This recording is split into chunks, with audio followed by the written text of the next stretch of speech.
imagine if that stick man is you, right? And being alone is sometimes fine for some people, but a lot of times we would want to socialize, or rather we want to go out. And when or if we go out, it's comfortable for some people and not comfortable for some other people. Now, one of the reasons going out can be uncomfortable is when or if we actually feel like people are watching us. This is not fun at all. Now, in the case of computers, that can happen as well.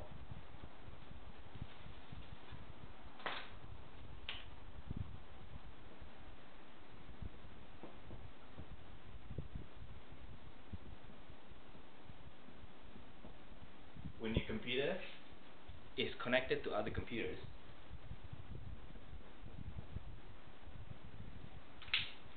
you can imagine it's almost as if you're in a social world, meaning to say that you as a person in a social world. You imagine that some people might be watching you, and if that imagination turns out to be true, it's uncomfortable. Now, this is the reality of privacy, and this is the reality of anonymity, and this is the reality of using the internet, or rather of being in a network. Now, when we are in a network, what happens is that our privacy can be eroded. What is privacy? Privacy is where you actually have say. You actually have a say as to how much personal information you're willing to give out. Meaning to say that you actually have the ability to eliminate the collection and use of your own personal data. So you say, I don't want my personal data to be used. I don't want you to take my personal data. So if you have control over that, then you have privacy. But this is getting harder and harder when or if we have the internet, because there are technologies that actually erode our privacy. Not only that, sometimes over on the internet we would want to be anonymous, meaning we do not want people to know who we are for various reasons.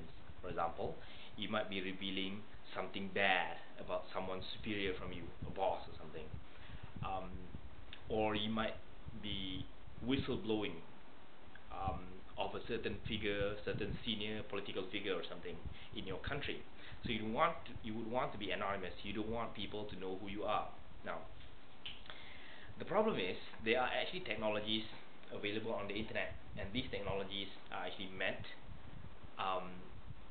You can say at first they were created for good intentions, but then stuffs happen, something like that, right? So there are always ways to actually take things created with good intentions and make it into something bad, right?